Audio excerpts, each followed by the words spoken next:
everyone. Good afternoon and welcome to our product updates webinar. It has been a while since the last one and we are very excited to be back here today speaking about the latest updates from our product team. So let's introduce today's speakers. You can go to the next slide. Yep, we have me, a senior product manager, mostly in the delivery team. I'll be moderating today's session. We have Rob for the first time in these kind of webinars. Hi, Rob. Hey, everybody. Thanks for joining us. Rob is the director of sales engineering. We also have Tim. Hola, Tim. Tim is senior product manager, and he will also be one of the speakers. And we have in the background Chris. Chris is the principal product engineer, and he will be in charge of answering all your questions in the chat. So before we kick off, let's see what's today's agenda. First, we're going to be speaking about have the info, all the opportunity, and it's like another way for us to making sure that all the leads for shipments have visibility inside the TMS. We're going to go into that one first. Then we're going to talk about SSO upgrades and all the different security enhancements that we have for you. And then we're going to go with contract management, multi-leg transits, and two of our latest integrations, OpenTrack and Cargado. And at the end, we'll have a space for Q&As. So let's start with, can you hear me? I think it's you, Alex. I'm sorry. And I think you didn't hear that. It's fine. Perfect. So let's start with the first one. Have the info, all the opportunity.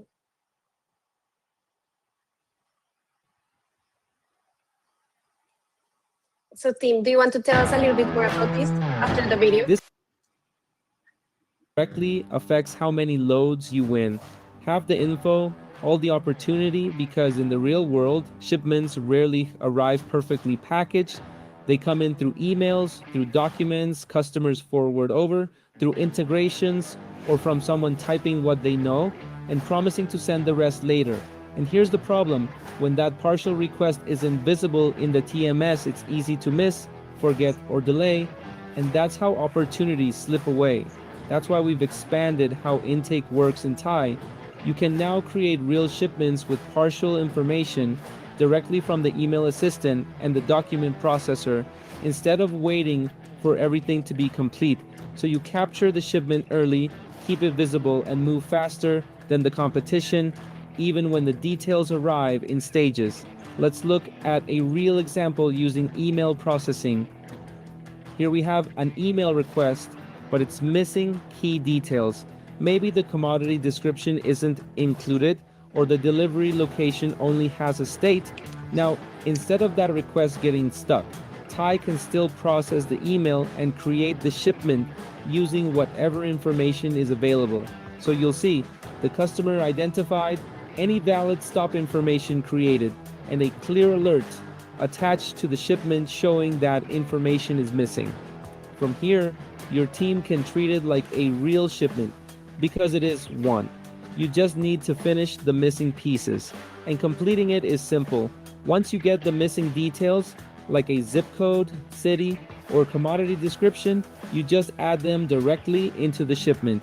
As soon as all required fields are filled in, the TMS automatically resolves the alert. So there's no extra step, no submit for review, no special workflow. It just becomes a normal shipment automatically once it's complete. Incomplete shipments are also easy to manage at scale.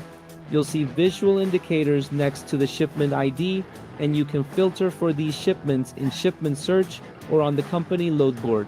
That way your team always knows what's waiting on information, what needs follow-up, and what's ready to move forward. It keeps intake organized instead of letting incomplete requests disappear into inboxes. This also works through the document processor. If you receive a document that represents a shipment, but it doesn't include everything you need, you can still create the shipment using the details you do have. Add the customer, contact, shipment type, and leave anything missing blank. The TMS creates the shipment, flags it clearly, and keeps it visible until the rest of the information is added. So again, no lost opportunities, no duplicate entry, no restarting from scratch. At a high level, incomplete shipments is about changing how intake works and how revenue is protected. It helps you capture shipments the moment a customer reaches out, keep incomplete requests visible instead of buried in inboxes, avoid duplicate entry and rework, and move faster on opportunities while others are still waiting for perfect information. Shipments no longer disappear just because something's missing. They exist, they're tracked, they're clearly flagged, and they're easy to complete when the rest of the details arrive. Because in today's market, waiting for perfect information doesn't slow you down. It costs you the load. That's half the info, all the opportunity, a more realistic, more competitive way to handle how shipments actually come in.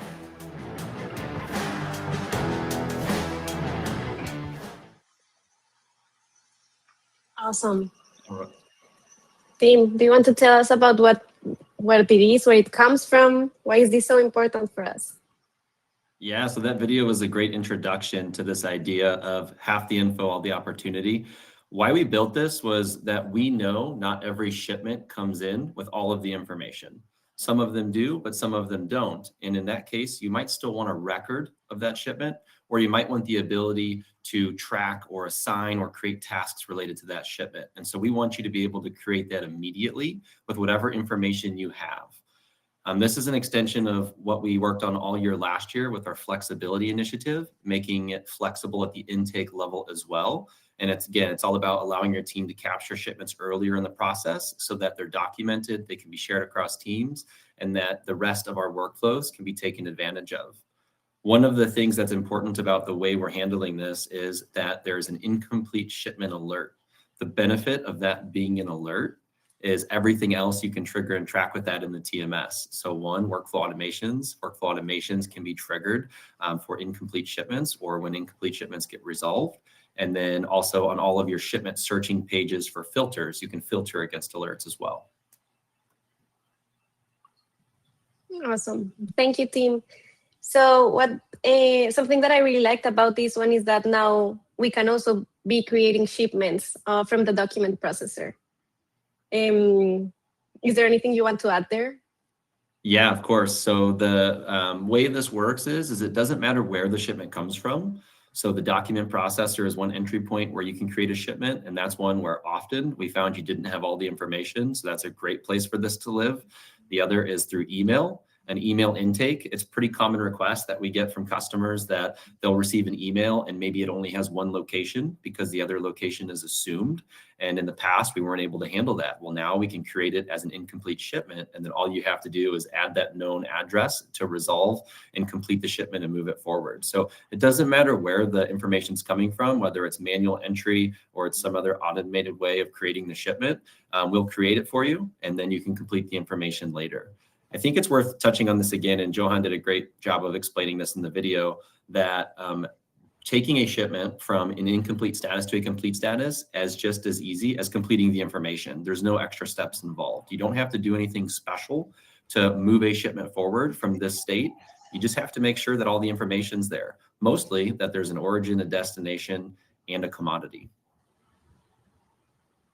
So Tim, a lot of customers on the line, I'm sure, are familiar with receiving PDF tenders from shippers. This covers us beautifully for that, correct?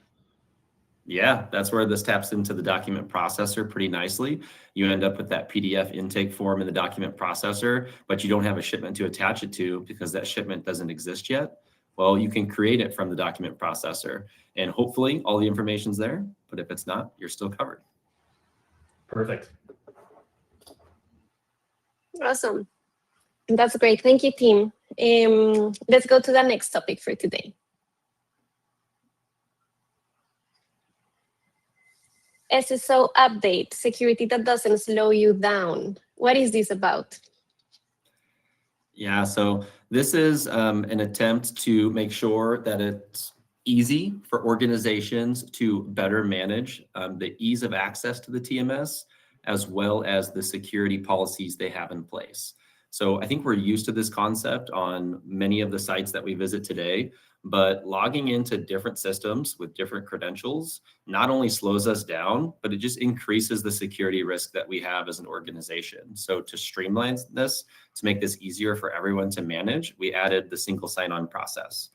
This allows users to authenticate using their current identity sources that they have through Microsoft or Google. We have support for Okta, and they don't need to remanage passwords or enforce additional password policies within Tai. This makes both intake and offboarding of staff extremely easy because you just do it using your existing identity provider and not, again, a second time or a third time in Tai. Something that is also coming with this new upgrade is, and you're going to see it in the TMS pretty soon if it's not live yet, and it's we're migrating all the site codes to SSO. Tim, do you want to elaborate a little bit more on that? Yeah, so we want to make the management of this at the organization level as seamless as possible. And so what you'll already see in the system today is if you go visit your organization settings, you'll have some SSO options. You'll see options like basic authentication, Google, Microsoft, and Okta. So at the organization level, you get to determine the way that your staff logs in. This isn't something that another staff member can choose to do differently. You can enforce this at an organizational level. So again, this is leveraging your existing enterprise identity security policies. So as an example, let's say you're using Microsoft and you're requiring all of your staff to use multi-factor authentication. Well, you can do that in the TMS now just by having that Microsoft account and having that Microsoft setting in place. We want to streamline all of the onboarding, offboarding, and staff management. We want to completely reduce any security risk related to leaked passwords or some sort of a primitive password attack, and leave that to the security professionals that control your Microsoft, Google, or Okta accounts. That's a huge win for everyone here. So yeah, be aware you're going to be having a pop-up in the TMS that is going to tell you more details about this migration for the site codes. So please read it. This is a huge benefit for all the parties involved. Yeah, I just want to add to that this really is like a win-win-win situation. So not only is it faster and easier for everybody involved, but it also improves security at the same time. So there's really no reason not to take advantage of this. At Tai, we're trying to do what we can to make sure that all of our existing organizations are able to make that switch and to migrate in a way that's beneficial to them. But on a move forward basis, this is just the way we do things. This is just the way security works at Tai. And so if you're coming in as a new organization, this is a starting point, not something that you would be switching over to. Nice. Rob, do you think there's like other kind of perceived benefits that the customers might see from the SSO security enhancements? I mean, the security piece is the main one, for me on my side, right? That I would want to make sure to emphasize here. Just making sure that, you're not vulnerable to, somebody, creating a simple password or, accidentally sharing their login credentials or something like that. We're going to enforce single sign-on. We're going to use your identity provider and make sure that your TMS data is safe and secure. Thank you, Rob. And team, let's go to the next one. Contract management, gain control and cut risk. What is this about? Yeah, let's look at this, guys. So I will share my screen for this one, and we'll walk through the system together. And so to kind of introduce this topic for those of you maybe unfamiliar with contract management, within a typical TMS platform, you should expect to have the ability to manage, of course, all of your carrier contracts in a robust manner, but also customer-specific rate tables, customer-specific pricing within a system. And that's what we do with contract management. We're going to leverage, of course, all of the robust rating capability that we provide for you for all of our carrier rating within the system. So let's look at a quick example so you guys can kind of get an idea of how this is set up, and then how we can easily apply this to opportunities that you get that come through in the future. So if we come into the TMS here, of course, you're going to need the admin permission to access the rates tab. But it's going to be located under tariffs. Tariffs is going to be kind of a catch-all for, all of your carrier rating and customer rating that you have in the system. We can, of course, add a new tariff. And if you check out the knowledge base, we have information there that'll walk you through exactly how to configure these. But looking at my example contract here, you'll notice that I have the contract rate tariff setting. And that indicates that this is simply going to rate the sell side of the pricing for this particular customer for this shipment. We can make it specific to a customer as well. So, this could be for bulk reef supply. And then within the tariff profile, we can set up all of the different rules that govern this particular contract relationship. So if this is a truckload rate table, of course, you have the ability to leverage our import-export feature to load those rates quickly and easily into the system and manage those. We can add lane criteria, just like we would for a normal carrier contract. All of the details for that lane criteria we can specify, including all of our region management capabilities. So the ability for you to create specific regions based on how that rate profile needs to be configured, just like you would do for a carrier. We'll set all of that up. In addition to the capability here on the tariff profile is also the ability to link all of our accessorials as well, including fuel. So our fuel tables, we can link directly to this customer contract. So we're going to rate the line haul, we'll rate the fuel, and then we can rate specific accessorials that are associated with this rate agreement, along with, of course, the expiration date, for this particular contract relationship that we have with our customer. Once that's all set up, if I go into an example shipment here, so this would be a truckload for bulk reef supply. We'll scroll through here. It's just a one pick, one drop. Mileage is going to be important because mileage may depend on a customer mileage program. We have support for that as well. So the ability for you to override customer miles, match their miles, make sure that rating is accurate. That's going to make sure that there's no issues in the billing or the invoicing process later on.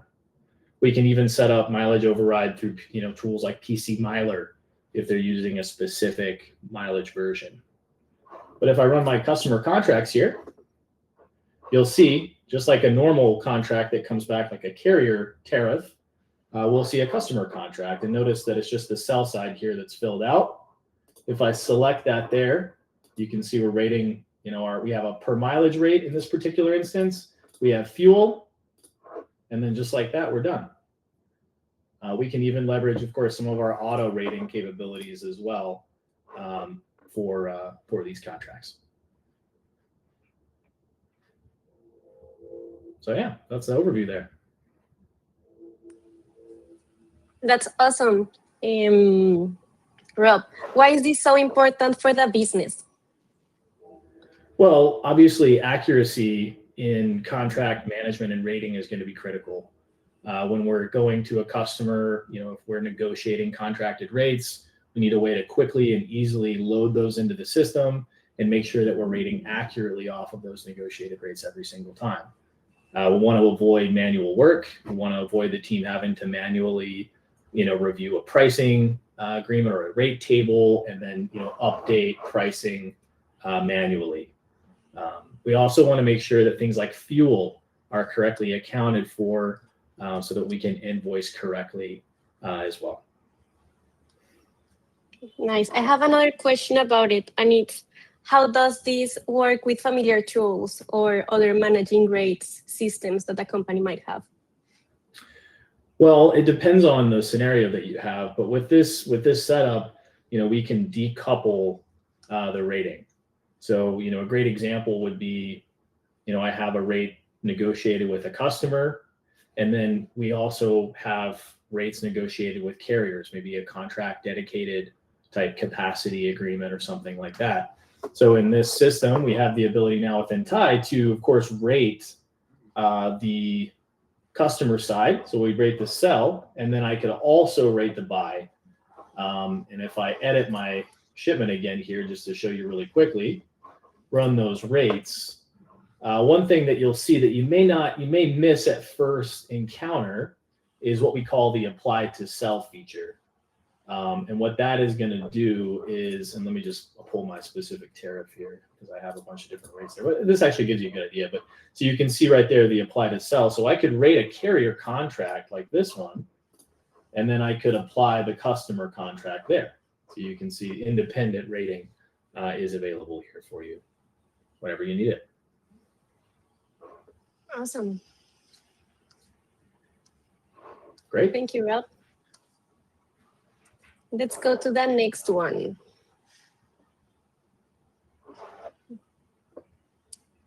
Multi-leg transit, complex moves, one simple workflow. Multi-leg transit is something that we are managing in different ways, and we want to consolidate it for the first time in our webinar. So we have Rob here, who is going to tell us about what multi-leg transit leg is, but also one of the features involved, which is transit leg to stop association. Excellent. Let's take a look. We'll go ahead and share our screen again here. All right, let's talk about transit leg to stop association. This feature is all about tracking smarter, not harder. As shipments get more complex, with multiple carriers, multiple stops, and multiple handoffs, it's no longer enough to track a shipment as a single unit. Each carrier really only needs to know their part of the job, where to pick up, where to stop, and where to deliver. That's why we build transit leg to stop association. It gives brokers a simple way to link specific stops to specific transit legs, so execution and documentation match how the shipment actually moves in the real world. Our goal here was simplicity. When a shipment has multiple carriers, each carrier should receive only the information that applies to them. Nothing more, nothing less. That way, when a carrier opens a confirmation or a bill of lading, they know exactly where to go, exactly what they're responsible for, and exactly what they're getting paid for. No confusion, no extra stops, no "why am I seeing this" moments. That clarity makes things easier for the carrier and for the broker managing the shipment. Let's walk through a real example. This shipment has 3 stops, an initial pickup, an intermediate stop, and a final delivery. It also has 2 transit legs, a pickup leg and a line haul leg. In the real world, things happen. Maybe the first carrier breaks down halfway through the route and you need to bring in another carrier to finish the job. This feature was built for exactly those kinds of situations. Inside the shipment, you can associate each stop to the correct transit leg. In this example, the first carrier handles Houston to Lucas, and the second carrier takes it from Lucas to Los Angeles. Once you save that, the TMS automatically does the rest. Each carrier now gets their own documents, including carrier confirmations per legs and bills of lading per leg. If we open the carrier confirmation for the pickup leg, we only see Houston to Lucas, the relevant commodity, and the rate for that specific leg. Nothing about the rest of the shipment. When we open the confirmation for the line haul leg, we see Lucas to Los Angeles, that carrier's full responsibility and their pricing. Each carrier sees exactly what they need and nothing they don't. This works not just for breakdowns, but also for warehouse handoffs, cross docks, relays, and multi-carrier strategies. You can associate warehouses, intermediate stops, or final deliveries to the correct leg and keep everything clean and organized. At the end of the day, transit leg to stop association helps you manage complex shipments more confidently, reduce confusion for carriers, and generate cleaner, more accurate documents automatically. It's about giving every carrier a clear, focused view of exactly what they need to do, while keeping brokers in full control of the shipment. That's transit leg to stop association.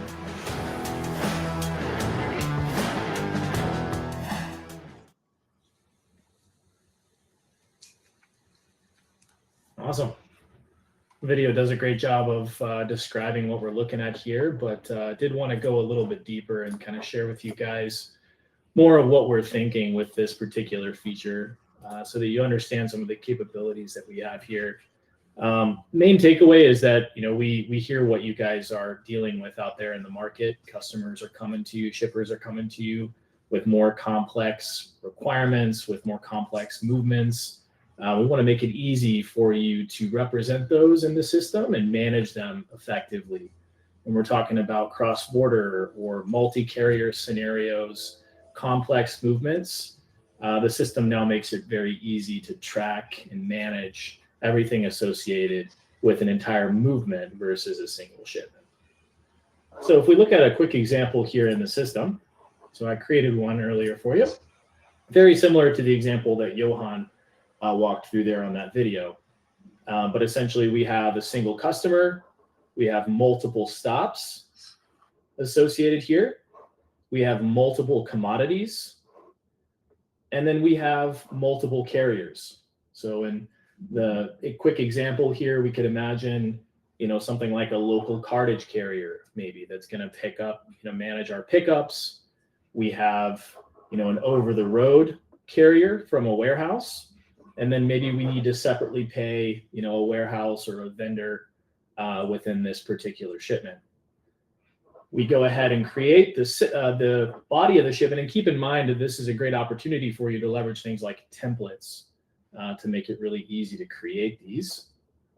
What will come in, we can associate our commodities to our stops, depending on, you know, the details of how we need this to route.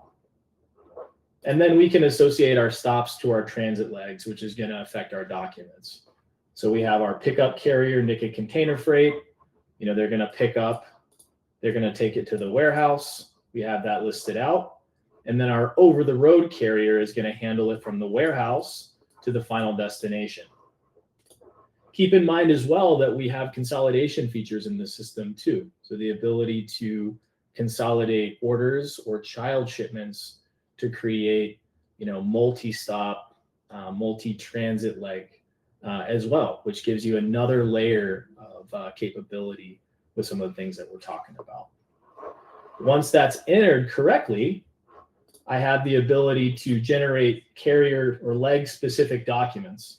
So if you open up our documents tab here, we could generate a carrier confirmation specifically for Nika Container Freight, my cartage carrier. Pull that up here, and you're going to see, you know, going from the pickup to the warehouse, you know, the specifics on exactly what commodities are going to be picked and then dropped based on the profile of that particular shipment that we have listed out. Of course, this also demonstrates some of the power that we provide to you through the content templates as well. So just keep in mind that for some of the features that I'm showing you, you may need to look at, you know, how your content templates are set up. And just feel free to reach out to our team if you need assistance with any of that. But that's our presentation there. What are some of the ways how customers are using this right now? Well, really just managing, you know, any type of complex move that requires, you know, multiple carriers or multiple vendors on a single shipment, making sure that, you know, that's going to be reflected accurately. Where, you know, if we have 3 or 4 different vendors on a shipment, that I can generate all of the documentation that I need for each of those carriers. You know, so when we talk about confirmations for rates, we can generate those. We also have, of course, you know, recently released the ability for you to, you know, generate BOLs as well, you know, at that based on the commodity association that you have set at the shipment level. So that's going to give you a really broad tool set for managing some pretty complicated stuff right here in Tai. Nice. I love how it easy replicates the real logistics industry and all the different touch points and people that are in between moving our shipments. Tim, do you want to add anything on top of this amazing feature? I would just say it's a really exciting feature. It builds on some of the foundational stuff we already had with transit leg statuses, I mean, like Rob mentioned, if you ever have a shipment that requires multiple carriers to separate costs and documentation, now you can. Exactly. Okay, let's move into our new integrations.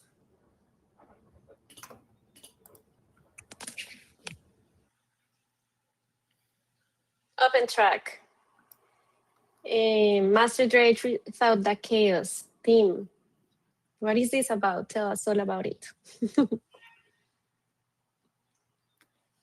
think we have a video for this one too, right? Yep. Import drayage is one of the hardest parts of the shipment lifecycle to manage.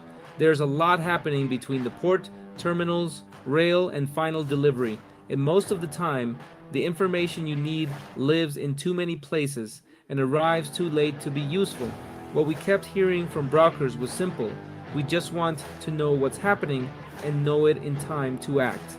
That's exactly what the OpenTrack integration in Tai is built to solve.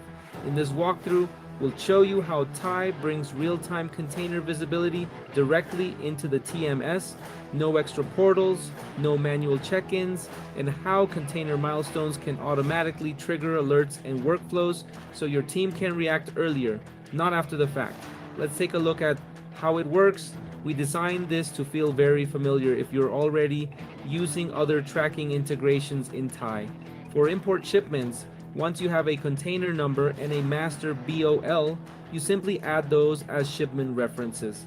From there, you jump into location history and you'll see the option to track the container.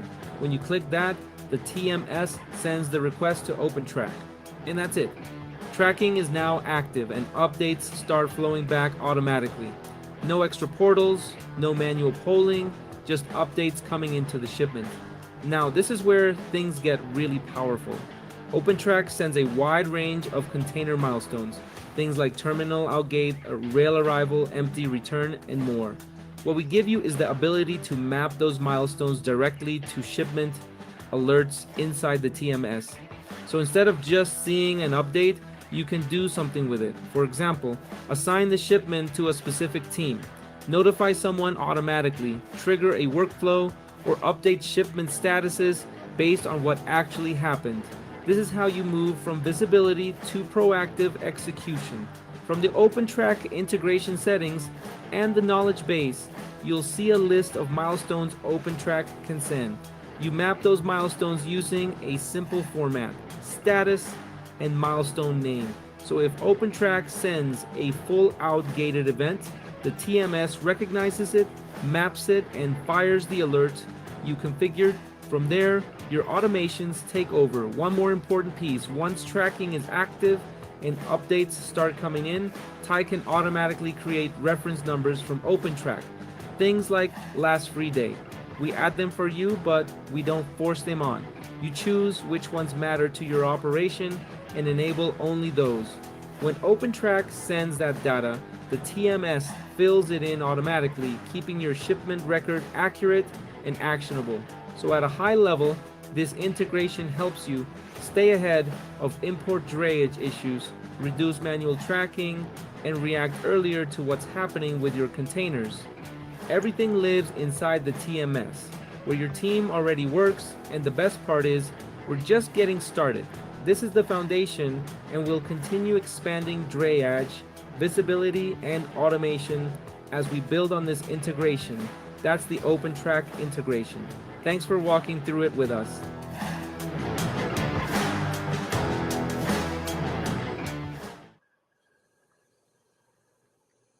All right, so this one's really exciting and I'm excited to talk about this one. So first off, working with OpenTrack has been awesome. They're already showing to be an incredible partner and we're really happy to be working with them on this integration. And if it hasn't been obvious, drayage is a big deal for us. We've been working really hard on making sure that drayage is treated as a first-class shipment mode in our system, and we want to make sure it has all the support that it needs. One of the biggest gaps that we've tried to tackle so far here is these import workflows and tracking containers. And I want to start with this where we focused on the import tracking. So like Johan mentioned in the video, This requires that you have a master airway bill number and a container number to initiate tracking with OpenTrack. This is container tracking. We leverage the same workflows we had in place for truck tracking or driver tracking, but instead of a phone number or a truck number, now you're using that master airway bill number or container number. And then we've pulled in close to, I believe it's about 40 different references, as well as any possible container milestones. So kind of two different update paths there. With the container milestones, we've implemented a new strategy that we're really excited about. And it's the idea that instead of us providing a predetermined mapping to the different milestones in the system, we've given complete flexibility to the organization to choose which milestones they care about and which milestones they want to use. And the way you can do this is you can create any alerts that you would like to have, shipment alerts, and then in the integration source settings, you actually get to map the milestones to the alerts that you want to see.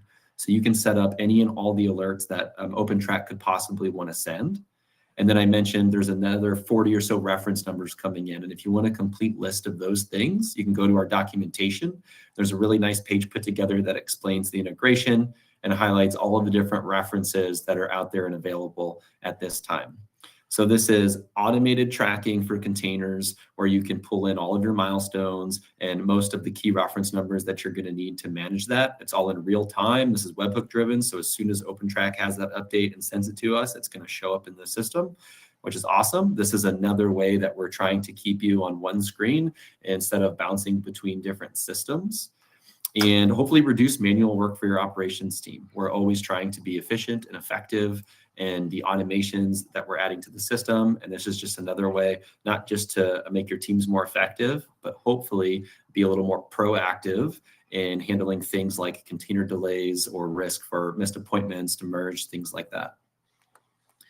This matters a lot because you need access to the container visibility on the way in, so that way you can be prepared to take that, out of the port and then move it to its final destination. I mentioned that proactive exception management, that results in stronger communication with your customers and with your carriers and other providers. And ultimately, this should lead to a single source of truth within the TMS, using all of the OpenTrack updates to give you all the data that you need inside of the TMS. Now, I focused on what we have and what we're excited about and all of the import information, but I don't want to leave anybody hanging.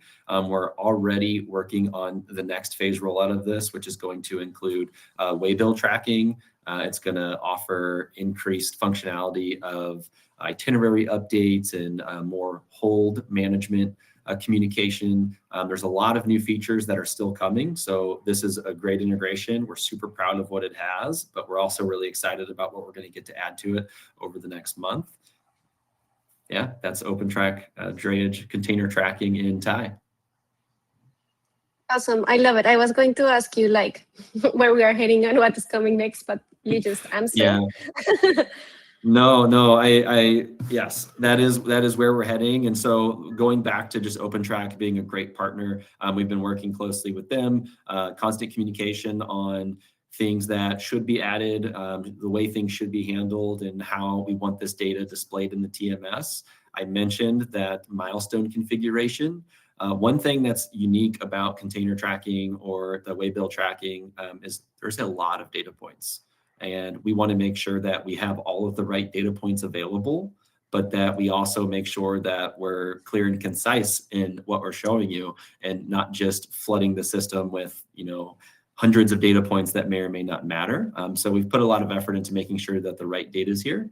If there's something that you need for your workflow or you're not seeing, then make sure we're getting that feedback. But I can tell you that we're actively working on making sure that the right data points are visible. I love it. And I also want to use this space to say thank you to all the customers to help in the discovery of understanding what was the best way to develop this. We had the opportunity with Tim to talk to some of them, and it was amazing to make sure that when we are developing something, it makes sense and is solving real needs and is based on the way that you want it to work. Yeah, just to circle back around to kind of the way this works today and what's there is that when you open up the modal and you go to enter in your information for tracking, you'll need the container number and the master airway bill number. And then that's how we're going to handle the container tracking. What you're going to see after what we're working on at the moment is the ability to do this without the container number. And what that would mean is that would be master waybill tracking. So that is on the way. I know that was a heavily requested thing as well, and we didn't forget about it. That's just going to be the next phase in this awesome integration. Awesome. Gracias, team. And next, let's go to our next integration. Cargado. Cross-border shipping simplified. We know that cross-border freight might be perceived as challenging, but we want to make sure that it is as easy as we can in our system for you. So that's one of the reasons we decided to partner with Cargado, so you can find quality cross-border capacity inside your favorite TMS. Cargado is a marketplace for Mexico, USA, Canada, Mexico, Canada, and also domestic inside Mexico and Canada. So basically, what we are allowing right now is first, through Carrier Sync, you should be able to get all the relationships with the customers on the TMS inside Cargado before you post a load. So if you have like different rules, if there's like some kind of carrier that you don't want to dispatch, that information is going to be available in Cargado. And then with load sync, your shipment will be syncing seamlessly to Cargado. It is not going to be posted immediately, but the good thing is that you are going to be able to post it like manually or generate your own rules to post it back into Cargado. So you decide what information is going to be seen in the software. Thanks to all those rules that they have both in the carrier side and in the load side, you are going to be able to show the load to the people that care about it. So that's something that we're very excited about, like making sure that all the efforts that we're going and we're making towards making cross-border shipping easier. This is one of them. Something that I really like about Cargado is that they understand that every broker is different and you are able to customize the integration in multiple ways. So if you're interested about this one, we're just starting with them. Reach out to our support team and we can contact you with Cargado so you can start like managing and finding the capacity for your loads and shipments.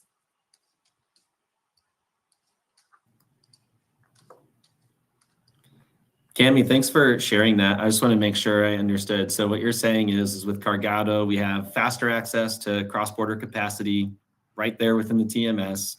We improve the compliance and risk control for Mexico and Canadian carriers.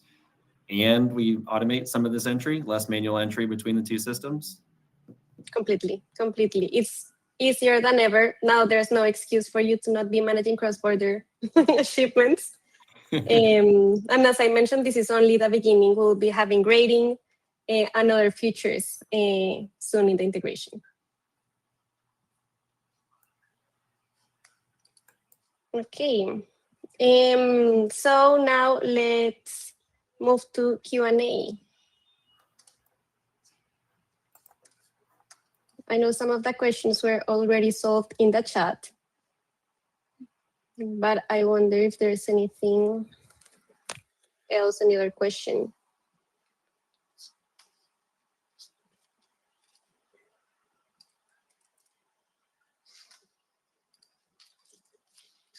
Hey guys. So we had a few questions in there that I saw that came through. Obviously the labels, those are per lane. I answered that one.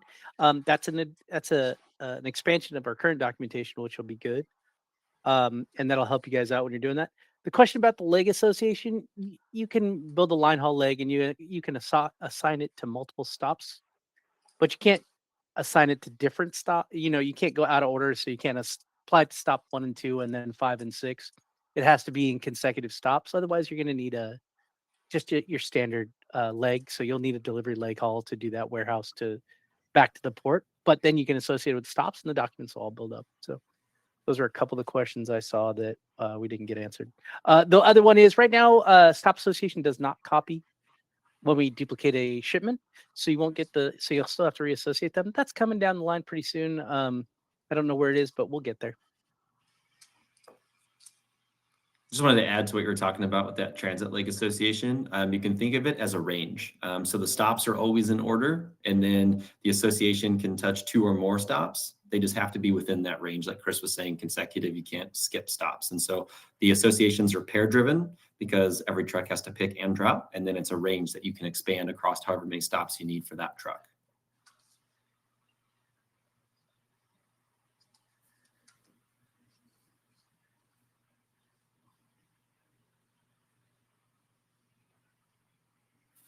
Yes, Mark, there is. So you'll notice that when you do build out the transit leg stop association, you will have the ability to generate BOLs. But one thing to take a look at is the new multi-stop BOL generator. Tim, if you want to chime in on that, that should help you a ton with those. Yeah, so there's 2 different ways that we're making the BOLs more flexible. One of them is transit leg BOLs, and that's what we've been talking about here, where the commodity and stop associations drive an automated transit leg BOL that only includes the data for that transit leg. But there's another version of a stop-based BOL we've been working on, where you can create pick and drop specific BOLs. And so that's a version of a BOL that you would generate at the stop level, not the transit leg level. And you'd be able to give to someone saying, hey, this is what's picking up here, or this is what's dropping here. And it would only include the information associated to that stop.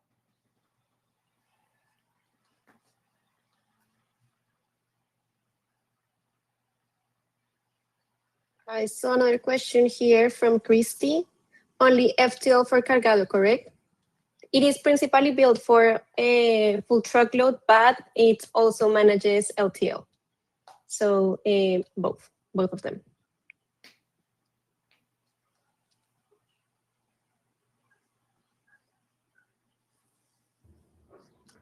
Yeah, and that question from Matt there. So within the address book, you should be able to go in there and you should be able to save, the default facility hours on those locations today. Chris, Tim, anything on that question? I was just double checking to make Yeah, sure. I was making sure we had them in the address book. Like, I'm pretty sure we already have that. Yeah, so open time and close time are definitely part of the address book already. So you should be able to add your default open and close times to any locations you save. It's like one of those things you assume you have, and then I'm like, well, I better check before before I say it here.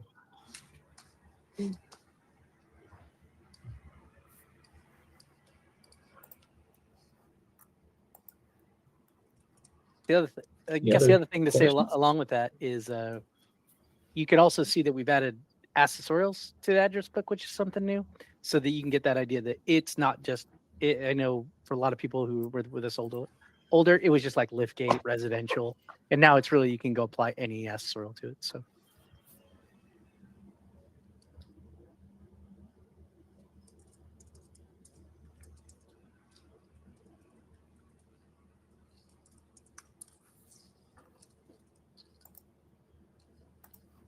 Add new accessorials in what capacity are we talking about? We just mentioned at the address level how we can add those accessorials in. Are we looking at more of like a rating function there, Carlos, or?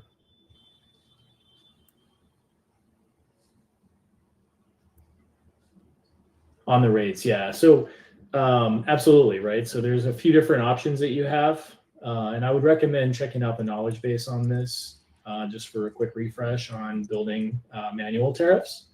But within the tariff profile, you'll have the ability to add or to link tariff accessorials. And then you can also set up lane-specific accessorials as well. So.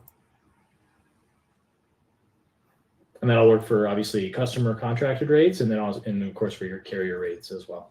And if you're looking for accessorials that you don't see on the list that we may not have available in the system, and you're looking for something like that, then that's something you'd give us support on, and they'd evaluate if it's something important to add to the list. So if it's something makes sense, we'll add it. If it doesn't look something that's industry standard, sometimes we might say no, but you should be able to get new SSOs in the system.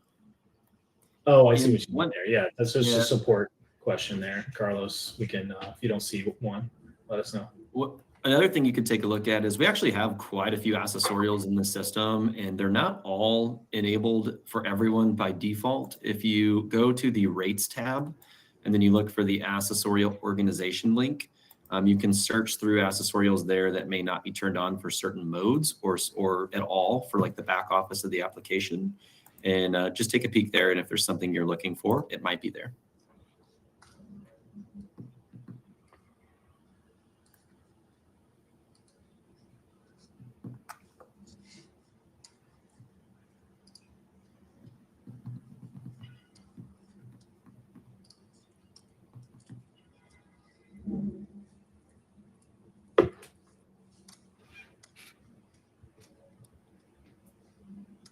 Is international shipping and tracking on your to-do list, team? So Jody, we do have ways to manage international shipping in the system already. If you go to the shipment section, there's an international section that has its own search. And then it's got 3 different ways that you can create an international shipment. There's a create international ocean. And then for air, we support both house and master waybills for air, where you can link those together if you're managing a batch of shipments. Those modes exist, and you can definitely leverage them. As far as automated tracking opportunities, there's not anything on our list at the moment related to new tracking integrations outside of what we've talked about with the cross-border stuff with Cargado and the OpenTrack integration that we talked about today. Maria asks, can I ask support for the recording of this webinar? Yes, you can ask support for the recording. We also had a It couple might also be Cargado- sent automatically. We also had a couple Cargado questions up front or up above. We had some Is it only for FTL right now? And then It applies to both. It's mostly FTL, but it works for LTL too. And then Rachel asked a question too about limits of liability and stuff to that effect. I don't know if we have anything for that.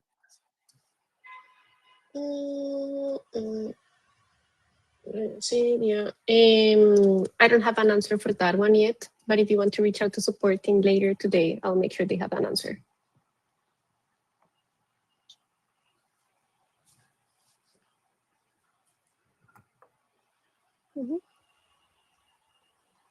Yep, and our marketing team also answered. The recording will be sent this afternoon to all the attendees.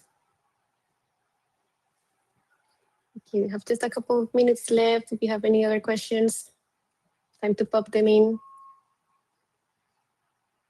If not, we can wrap up. Okay.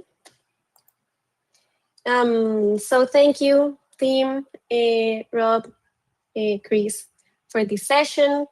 Just our topics for today, so you don't forget, have the info, all the opportunity, make sure that you don't lose any prospect, any shipment, even if it doesn't have all the information you need. Super easy, seamless. SSO update security that doesn't slow you down. Make sure you check on the pop-up that is going to be in the app to migrate your site code to SSO if you haven't yet. Contract management, gain control, cut risk, all the benefits for your business. Multi-leg transits, and transit leg to stop association. Very complex logistic, but we make it as easier in the UI as we can.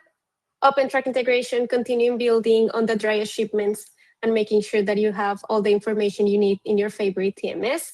And Cargado integration, cross-border shipping. We're starting with this, but we're going to make sure that we make it so easy to you that you don't have an excuse to don't do cross-border shipments.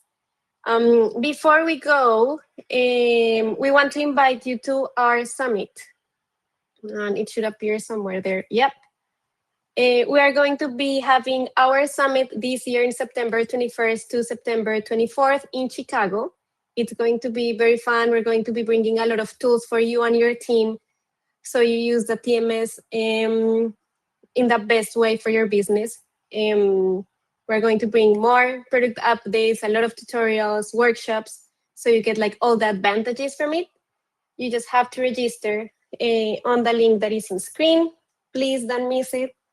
And I also want to invite you to review the monthly updates. Every month we are sending an email with our most important releases in the product. So don't miss them. They're also in our knowledge base, so you know month to month what we are releasing and what you should know that is out there. Thank you, everyone. Any final words? No, thanks, Cami. Okay. Thank you, everyone. Have a great Wednesday. Appreciate it, everybody. Thank you. Thank y'all for taking your time.